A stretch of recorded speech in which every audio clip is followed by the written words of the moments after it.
بسم اللہ الرحمن الرحیم۔ وسوسے ایمان کے منافی نہیں اور ان پر مواخذہ بھی نہیں ہے۔ آج وساوس کے بارے میں ہم پڑھیں گے۔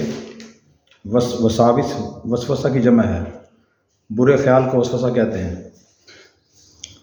اور انسان کے دل میں اور دماغ میں اچھے برے خیالات آتے رہتے ہیں۔ ان کے بارے میں شریعت کیا کہتی ہے، اقسام کیا ہیں، ان کے احکام کیا ہیں، برے خیالات کیوں آتے ہیں ان کے، اور یہ کیسے ختم ہو سکتے ہیں، آج یہ پڑھیں گے۔ اچھے خیالات کو الہام کہتے ہیں اور برے خیال کو وسوسہ کہتے ہیں۔ برا جو خیال ہوتا ہے کبھی نفس کی طرف سے ہوتا ہے، کبھی شیطان کی طرف سے ہوتا ہے۔ اگر کسی کام کا برا خیال بار بار آتا رہے وہ نفسانی ہوتا ہے، اپنے نفس کی طرف سے، اور اگر یہ خیال آئے چلا جائے، پھر دوسرا برا خیال آ گیا، تیسرا برا خیال آ گیا، تو ایسا وسوسہ شیطانیہ ہوتا ہے۔ الہام جو اچھا خیال ہے وہ اللہ کی نعمت ہوتی ہے، لیکن جو الہام انبیاء علیہ السلام کا ہوتا ہے وہ شرعی لحاظ سے حجت و دلیل ہوتا ہے۔ عام آدمی کا الہام شرعی لحاظ سے دلیل و حجت نہیں ہوتا۔ مثلاً میرے ذہن میں کوئی اچھا خیال آ جائے اور مثلاً میں یہ کہوں کہ جی آپ ابھی اٹھ کے، میرے دل میں خیال آ رہا ہے کہ 100 رکعت نفل پڑھ لیں، تو خیال تو اچھا ہے۔ یہ اپنے بارے میں آ رہا ہے کہ میں 100 رکعت نفل پڑھ لوں، تو اگر میں چاہوں تو کر سکتا ہوں، لیکن 100 رکعت پڑھنا نہ آپ کے ذمہ واجب ہوگا نہ میرے ذمہ واجب ہوگا۔ دوسری پھر چیز ہے قسم، اقسام وساوس کی، برے خیالات کی۔ تو محدثین نے ان کی 5 اقسام تحریر فرمائی ہیں۔ جو دل میں دماغ میں برے خیالات آتے ہیں، یہ صرف خیال آتا ہے، اس کی 5 اقسام ہیں۔ نمبر 1 حاجس، نمبر 2 خاطر، اور نمبر 3 حدیث النفس، اور نمبر 4 ہم، اور نمبر 5 عزم بالجزم۔ یہ بہت اہم باتیں ہیں۔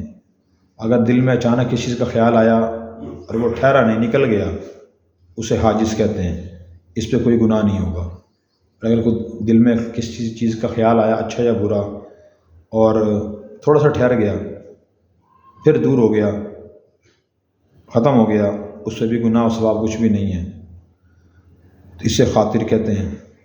اور اگر دل میں کسی چیز کا خیال آیا اور تھوڑا سا پھر شک پیدا ہو گیا، پتہ نہیں یہ کام صحیح ہے یا غلط ہے، تو اس کو حدیث النفس کہتے ہیں۔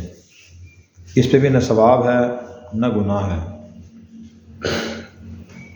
اور جو چوتھی قسم ہے وہ ہے ہم کا مطلب یہ ہے کہ دل میں انسان کے کسی کام کے بارے میں خیال آیا اور پھر خیال آیا پتہ نہیں یہ چیز صحیح ہے یا غلط ہے، اور یہ گناہ ہے یا ثواب ہے، تو پھر کسی ایک جانب شک پیدا ہو گیا، تو اس پہ شرعی حکم لاگو ہوگا، ٹھیک ہے، حدیث النفس پہ، ہم پہ۔ تو اگر گناہ کا خیال تھا تو گناہ ملے گا، دل میں خیال بھی آیا، ٹھہر بھی گیا، اور آدمی نے اس کے بارے میں دوسرا سوچا بھی ہے کہ یہ کام، مثلا گناہ خیال آیا کہ کام کرنا چاہیے، یہ نیکی کا خیال آیا، پھر خیال آ کے ٹھہر گیا، پھر آدمی کا یہ کام تو کرنا چاہیے، نیک کام ہے، اس پہ ثواب ملے گا۔ اور یہ شک پیدا ہو گیا کام کرنا چاہیے ہی نہیں۔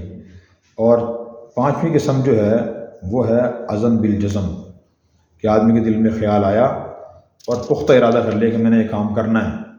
اگر وہ کام نیکی کا تھا تو ثواب ملے گا، گناہ کا خیال تھا اور پختہ ارادہ کر لیا کہ میں نے یہ کام کرنا ہے، ابھی کیا نہیں ہے، تو اس پہ اللہ تعالیٰ کی طرف سے انسان کو گناہ ہوگا۔ یہ تفصیل لکھی ہے محدثین نے بھی، اور تفسیر جلالین کے حاشیے میں بھی تفصیل لکھی ہوئی ہے۔ اب اس کے بارے میں احادیث کیا ہیں وہ میں آپ کو پڑھاتا ہوں، دیکھیں۔ پہلی حدیث عن ابی ہریرہ قال قال رسول اللہ صلی اللہ علیہ وسلم، حضرت ابو ہریرہ سے روایت فرماتے ہیں کہ رسول اللہ صلی اللہ علیہ وسلم نے ارشاد فرمایا، ان اللہ تجاوز عن امتی، اللہ تعالیٰ نے میری امت کو معاف کر دیے، ما وسوست به صدورھا، وہ خیالات، وہ برے خیالات جن کے سینوں میں آئیں، ما لم تعمل به او تتکلم، جب تک کہ آدمی اس پورے خیال پہ عمل نہ کرے یا اس کے بارے میں گفتگو نہ کرے، بات نہ کرے۔ یہ متفق علیہ حدیث ہے۔ آپ یہ فرما رہے ہیں کہ اللہ تعالیٰ نے میری امت سے برے خیالات معاف کر دیے، یعنی برا خیال اگر آئے گا تو اس پہ گناہ نہیں ہوگا جب تک کہ آدمی اس برے خیال کو بولے گا نہیں اور عمل نہیں کرے گا۔ پھر برے خیالات میں انسان کو مختلف طرح کے آتے ہیں، کبھی اللہ کے بارے میں، کبھی اللہ کے نبی کے بارے میں، کبھی دین کے بارے میں، کبھی کسی انسان کے بارے میں، ٹھیک ہے۔ تو برا خیال آئے تو آدمی اس کو زبان سے نہ کہے۔ مثلاً ایک آدمی کے دل میں خدا نخواستہ یہ خیال آ گیا کہ اللہ کی ذات موجود ہے یا نہیں ہے، پھر دل میں خدا نخواستہ خیال آیا کہ میرے تو ذہن نہیں، میرا دل نہیں مانتا کہ اللہ کی ذات موجود ہوگی، معاذ اللہ۔ تو اگر دل سے دل میں خیال آئے اس پہ گناہ نہیں ہوگا۔ اور اگر اس نے یہ لوگوں کو کہنا شروع کر دیا، میں تو آپ کو مثال دے رہا ہوں نا، اس نے لوگوں کو کہنا شروع کر دیا کہ مجھے تو شک ہے، پتہ نہیں اللہ کی ذات موجود ہے بھی یا نہیں ہے، تو اس سے اسے گناہ ملے گا، کیونکہ وہ خود زبان سے بول بھی رہا ہے اور لوگوں جن کے سامنے بیان کر رہا ہے ان کی بھی ذہن سازی کر رہا ہے، اسے گناہ ملے گا۔ یہ ایک آدمی کے دل میں خدا نخواستہ خیال آ گیا مجھے فلاں گناہ کر لینا چاہیے تھا، ابھی اس نے عمل نہیں کیا اور ذہن سے خیال، دل سے خیال اتار دیا، نکال دیا، تو اسے گناہ نہیں ہوگا۔ لیکن اگر پھر خدا نخواستہ نے چوری کرنا شروع بھی کر دی، چوری دل میں خیال ہے چوری کر لوں، چوری کر رہا ہے وہ، اب اسے گناہ ملے گا۔ یا اس نے عزم بالجزم کر لیا، آخری جو قسم پڑھی ہے 5ویں قسم، کہ میں نے چوری تو لازمی کرنی ہے، میں نے فلاں گناہ لازمی کرنا ہے، تو اب بھی اسے گناہ ملے گا کیونکہ اس نے پختہ ارادہ کر لیا، ٹھیک ہے جی۔ تو ملحدانہ اعتراضات، سوالات دل کو، دماغ کو پریشان کرتے رہتے ہیں، تو آدمی کوشش کرے ان کو دل و دماغ سے ہٹائے۔ عن ابن عباس سے روایت ہے، ان النبی صلی اللہ علیہ وسلم جاء رجل، حضور صلی اللہ علیہ وسلم کے پاس ایک آدمی آیا، فقال انی احدث نفسی بالشیء، بے شک میں اپنے دل میں کچھ ایسے خیالات پاتا ہوں، لان اکون حمامۃ احب الی من ان اتکلم بہ، لان اکون میں ہو جاؤں، حمامہ سرخ سیاہ کوئلہ، احب الی مجھے زیادہ محبوب ہے اس بات سے کہ میں اس خیال کو بولوں۔ قال الحمد للہ الذی ورد امرہ الی الوسوسہ، تو حضور نے فرمایا تمام تعریفیں اس اللہ کے لیے ہیں جس نے اس معاملے کو لٹا دیا خیال کی طرف۔ ایک صحابی آیا عرض کی یا رسول اللہ دل میں بڑے برے خیالات آتے ہیں، اتنے برے خیالات آتے ہیں کہ دل چاہتا ہے کہ میرا دل نہیں کرتا بیان کروں، جل کے کوئلہ بن جاؤں، یہ مجھے گوارا ہے، لیکن اس برے خیال کو بیان کرنا مجھے مناسب اور گوارا نہیں ہوتا۔ تو حضور نے فرمایا کہ شکر ہے کہ اللہ تعالیٰ نے کام مسلسل تک محدود رکھا ہے، خیال تک محدود رکھا ہے، اور آپ نے عمل نہیں کیا اس پہ۔ تو اس سے یہ بات سمجھ رہے کہ جو آدمی کے دل میں برا خیال آئے اسے برا سمجھتا رہے، اس پہ گناہ نہیں ہے۔ اور اگلی حدیث بھی ایسی ہے، عن ابو ہریرہ سے روایت ہے، قال جاء ناس من اصحاب رسول اللہ صلی اللہ علیہ وسلم، کچھ لوگ نبی کریم صلی اللہ علیہ وسلم کے صحابہ کرام حضور کے پاس آئے، فسألوہ، تو انہوں نے آپ سے سوال کیا، انا نجد فی انفسنا، ہم پاتے ہیں اپنے دلوں میں، ما یتعاظم احدنا ان یتکلم بہ، ما یتعاظم جس سے بہت بڑا سمجھتا ہے ہم میں سے ہر آدمی اس کے بولنے کو۔ قال قد وجدتموہ، حضور نے فرمایا کیا تم واقعی برے خیال پاتے ہو اور اس کو برا سمجھتے ہو؟ قالوا نعم، انہوں نے کہا جی ہاں۔ قال ذلک صریح الایمان، آپ نے فرمایا کہ تو واضح ایمان کی علامت ہے، صحیح مسلم کی روایت ہے۔ کچھ صحابہ کا نام ہے کیا رسول اللہ دل میں بڑے برے خیالات آتے ہیں اور ہم میں سے ہر آدمی چاہتا ہے کہ بولیں نا زبان سے، اتنے برے خیالات آتے ہیں۔ تو آپ نے فرمایا کیا واقعی تم برا سمجھتے ہو اور برے خیالات آتے ہیں؟ عرض کہ جی ہمارے تو ایمان کی علامت ہے، کیونکہ دل میں ایمان ہے تو شیطان حملہ کرنے کی کوشش کرتا ہے کہ وہاں سے ایمان نکالو، شک پیدا کرو، برا خیال پیدا کرو۔ اگر دل میں ایمان ہی نہ ہوتا شیطان حملہ کرنے کی کوشش کرتا۔ اس کی مثال اس گھر جیسی ہے جو کسی مالدار کا ہو، جس میں پیسہ ہو، زیورات ہوں، اچھا سامان ہو، ڈاکو وہیں ڈاکہ ڈالنے کی کوشش کرے گا۔ اگر ایک آدمی کبھی خالی ڈاکو وہاں آئے گا، چور آئے گا وہاں نہیں آئے گا۔ اس لیے جس آدمی کے خود بخود خیالات برے آئیں تو پریشان نہ ہو، صرف خیالات پہ گناہ نہیں ملتا، جو خیال خود آ جائے۔ ہاں بندہ خود زبان سے خود برے خیال لے کر آتا ہے، گندہ خیال کسی کام کا، گناہ کا، غیر محرم عورت کا برا خیال لے کے آتا ہے، وہ سوچتا رہتا ہے، اس پہ گناہ ملے گا کیونکہ خود وہ بٹھا رہا ہے۔ دو چیزیں ہوئی، خیال خود آ جانا اس پہ گناہ نہیں ہے، اس پہ حکم یہ ہے کہ فوراً ذہن سے بندہ نکال دے، اور دوسری صورت کیا کہ آدمی خود برے خیالات لے کے آ رہا ہے، بیٹھا وہ سوچ رہا ہے، تو یہ جو ہے نا عمل باعث گناہ ہے۔ اور یہ نوجوانوں میں خاص طور پہ عام ہے کہ بری چیزوں کو سوچتے رہتے ہیں. یہ جو پیشہ ور لوگ ہیں جرائم پیشہ، تو وہ پلاننگ کرتے رہتے ہیں فلاں کو بدنام کیسے کرنا ہے، فلاں کے خلاف غلط کارروائی کیسے کرنی ہے، اس کو نقصان کیسے پہنچانا ہے، قتل کیسے کرنا ہے. بندہ پلاننگ بنا رہا ہے، سوچ رہا ہے، بیٹھا ہوا دماغ کو استعمال کر رہا ہے غلط، اس سے بھی گناہ ملے گا. عن ابو ہریرہ سے روایت ہے، قال فرماتے ہیں قال رسول اللہ صلی اللہ علیہ وسلم، رسول اللہ صلی اللہ علیہ وسلم نے فرمایا، یاتی شیطان احدکم، شیطان تم میں سے کسی کے پاس آتا ہے، فیقول، کہتا ہے، من خلق کذا، کس نے پیدا کیا فلاں چیز کو، من خلق کذا، فلاں چیز کو کس نے پیدا کیا، حتی یقول، یہاں تک کہ وہ کہتا ہے حتی یقول من خلق ربک، کس نے پیدا کیا آپ کے رب کو. فاذا بلغہ، جب آدمی یہاں پہنچے، فلیستعذ باللہ، تو اللہ کی پناہ مانگے، ولینتہی، اور رک جائے. تو بعض شیطان دل میں خیال ڈالتا ہے کہ بتاؤ بھائی اس زمین کو کس نے پیدا کیا، اللہ نے. آسمان کس نے پیدا کیا، اللہ نے. فلاں چیز کس نے پیدا کی، پہاڑ، اللہ نے.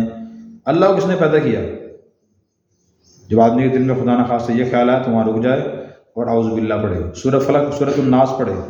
وقل اعوذ برب الناس، فرما دیجیے میں پناہ میں آتا ہوں لوگوں کے رب کی، ملک الناس، لوگوں کے بادشاہ کی، الہ الناس، لوگوں کے معبود کی، من شر الوسواس الخناس، پیچھے ہٹ کر چھپ کر وسوسہ ڈالنے والے کے شر سے، الذی یوسوس فی صدور الناس، جو وسوسہ ڈالتا ہے لوگوں کے دلوں میں، من الجنۃ والناس، وہ جنوں میں سے ہو یا انسانوں میں سے.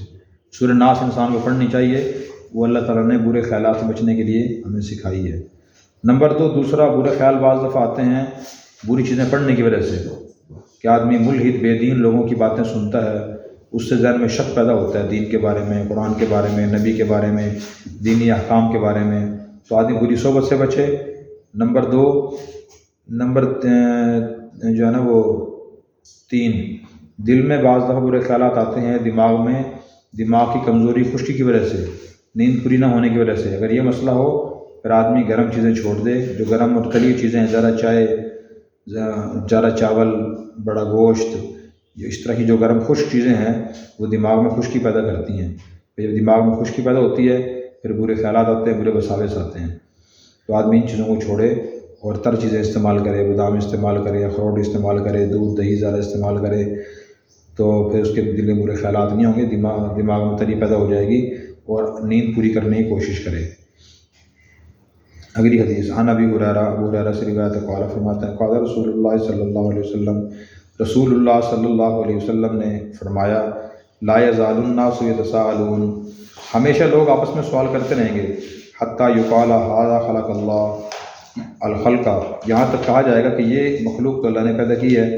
فمن خلق اللہ، کس نے پیدا کیا اللہ کو. من وجد من ذلک شیئا، جو اس میں سے کچھ ایسا کوئی خیال پائے، فلیقل، تو کہ آمنت باللہ ورسولہ، میں ایمان لایا اللہ پر اور اس کے رسولوں پر. اگر دل میں اللہ کے بارے میں برا خیال یہ آئے کہ پتہ نہیں اس کو کس نے پیدا کیا ہے، تو آدمی میں اللہ پہ ایمان ہے، سب چیزوں کو اللہ نے پیدا کیا ہے، اللہ کو کس نے پیدا نہیں کیا. لم یلد ولم یولد، نہ اللہ کی اولاد ہے نہ اللہ خود کسی کی اولاد ہے. سمجھ آ گیا بھائی. تو وسوسے پہ احکام لاگو نہیں ہوتے، جو دل میں آیا خود چلا گیا. مثلاً بہت سے لوگوں کو وسوسہ برا خیال آتا ہے کہ شاید میں نے طلاق نہ دے دی ہو، یا دل میں بیوی کو طلاق دے دی، اس سے طلاق نہیں ہوگی. دل میں کوئی کفریہ بات آ گئی، اس سے انسان کافر نہیں ہوگا. دل میں برا خیال آیا فوراً نکال دیا، اس پہ گناہ نہیں ہوگا. اور اسی طرح نماز میں بعض لوگوں کو خیالات آتے رہتے ہیں، تو نماز میں خود خیال آئے تو گناہ نہیں ہے. آدمی کوشش کرے کہ خیال برا آئے نہ. جو چیز پڑھ رہا ہے نماز میں، تسبیحات پڑھتا ہے، تلاوت کرتا ہے، اس کو سوچے، ترجمہ سوچے، توجہ اس طرف رکھے، میں اللہ کے سامنے کھڑا ہوں، پھر نماز میں برے خیالات نہیں آئیں گے. تو برے خیالات میں نے بتا دیے، انہیں اقسام کیا ہیں، دور کرنے کیا طریقہ ہے، سورۃ الناس پڑھنا اور اعوذ باللہ پڑھنا. نمبر 3 جو ہے کہ کبھی برے خیالات آتے ہیں دماغی کمزوری کی وجہ سے، خشکی کی وجہ سے، نیند پوری نہ ہونے کی وجہ سے، تو آدمی پھر اپنا علاج کرائے، گرم خشک چیزیں چھوڑ دے، بادی کی چیزیں استعمال نہ کرے اور تر چیزیں استعمال کرے تاکہ دل و دماغ میں برے خیالات نہ آئیں. اور خود برا خیال ہے تو گناہ نہیں ہے. برا خیال جان بوجھ کے لے کے آنا، سوچتے رہنا بیٹھے ہوئے، اس پہ انسانوں گناہ ہوگا. اللہ تعالی ہمیں برے خیالات سے محفوظ فرمائے، اچھے خیالات نصیب فرمائے.